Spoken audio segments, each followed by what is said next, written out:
रविवार दिनांक 18 फरवरी 2024 को सामाजिक संगठन की तरफ से कानपुर के चंद्रशेखर आजाद कृषि विश्वविद्यालय मैदान में 181 बेसहारा कन्याओं का विवाह संपन्न हुआ। बद्री विशाल सेवा समिति के अध्यक्ष अजीत अग्रवाल की तरफ से इस सामूहिक विवाह का आयोजन किया गया। उन्होंने बताया कि पिछले 7 वर्षों से उनकी संस्था सामूहिक विवाह का आयोजन कराती आ रही है। वहीं रविवार को हुए सामूहिक विवाह में पूरे विधि विधान के साथ 181 जोड़े विवाह के एक सूत्र में बंधे। विवाह के उपरांत वर वधू को समिति की तरफ से घर गृहस्थी के उपयोग का सभी जरूरी सामान निःशुल्क दिया गया।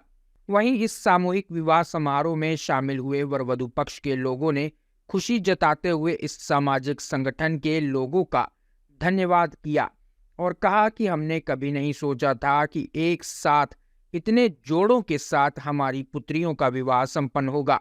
इस प्रकार के आयोजन से समाज में फैली दहेज प्रथा का भी अंत होगा। सामाजिक संगठन के पदाधिकारी ने बताया कि 7 वर्षों से लगातार इसी तरीके से बिन माँ बाप की बेटियों का विवाह यह संगठन कराता चला आ रहा है और इस वर्ष भी हमने 181 जोड़ों को परिणय सूत्र बंधन में बांधा है। आज शादी समारोह यहाँ पे 151 बद्री विशाल की तरफ से कराया जा रहा है सेवा समिति। मैं हिमांशु तिवारी, तीर्थ पुरोहित श्री केदारनाथ धाम।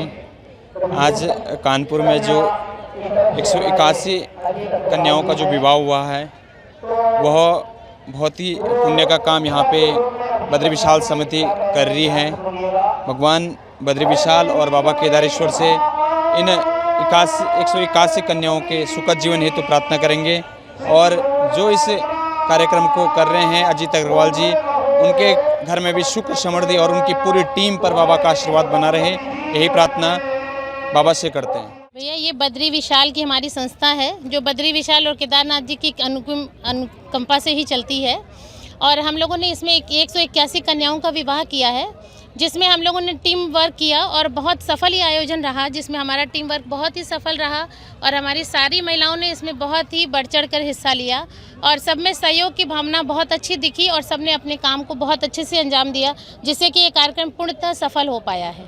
मैं तो यहाँ आकर अपने आप को धन्य मानती हूँ क्योंकि मैंने यहाँ पे आके फर्स्ट टाइम ही यहाँ पार्ट लिया, लेकिन यहाँ आकर ऐसा लगा जैसे साक्षात बद्री विशाल हमारे साथ हों और उनकी इतनी अनुकंपा रही है कि हम सभी सखियों के साथ हम लोगों ने ये पथ प्रदर्शक पर चल लिए और अजीत भैया की कृपा से हम सब लोगों को ये सौभाग्य प्राप्त हुआ है। कानपुर में इतनी लंबी जोड़ों की शादी हुई है, ज़्यादा से ज़्यादा संख्या इतनी लंबी कभी हुई नहीं। 181 जोड़ों की शादी हुई, क्या कहना है?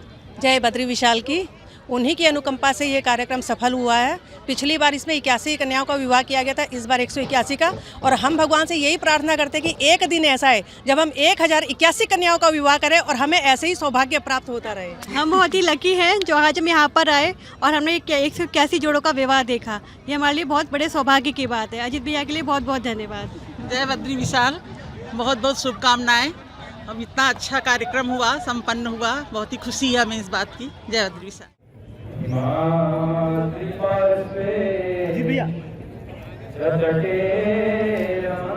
आपका बेटा कहाँ? बेटा कहाँ?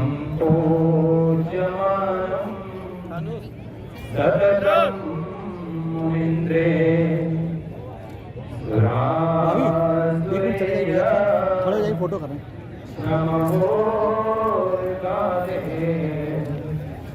अनुज को बुला लीजिए, तनुज को बुला लीजिए।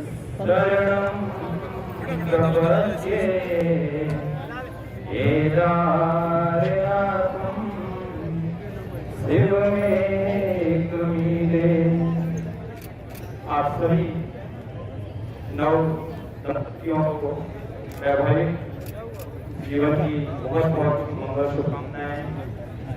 बाबा केदारेश्वर और भगवान बद्री विशाल जी से आपके सुखद और खुशहाली रहे जीवन की बाबा से प्रार्थना करता हूँ, कामना करता हूँ और आप आज इस वैवाहिक जीवन में बन चुके हैं तो आज से आपको अपने पति और पत्नी दोनों को शिव और पार्वती जी जो जोड़ी है उस जोड़ी में रहना है, दोनों एक दूसरे का सम्मान करना है और आगे बढ़ना है।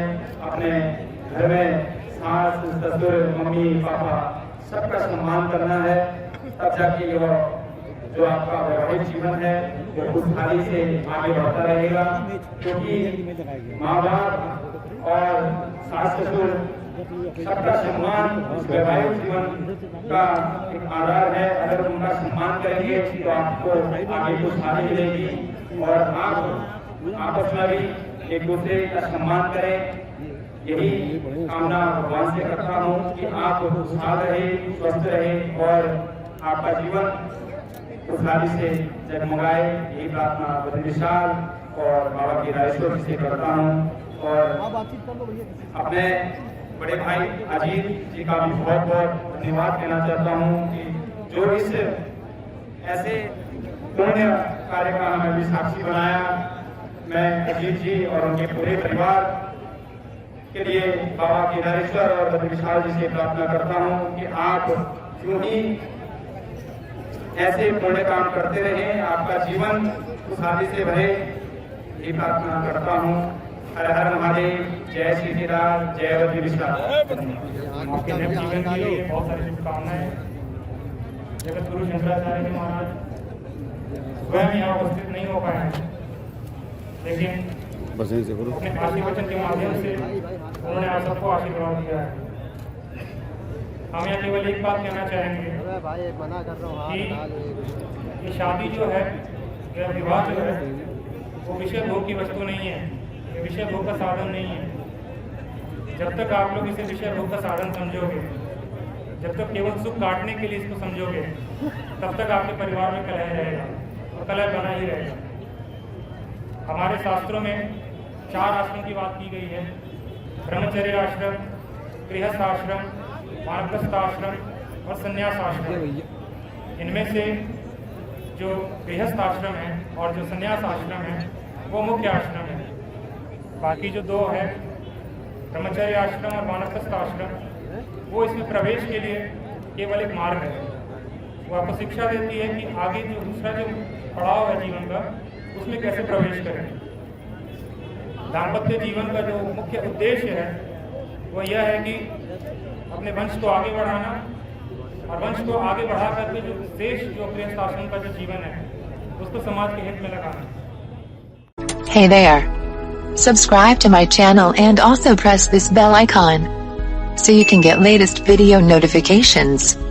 And this is absolutely free.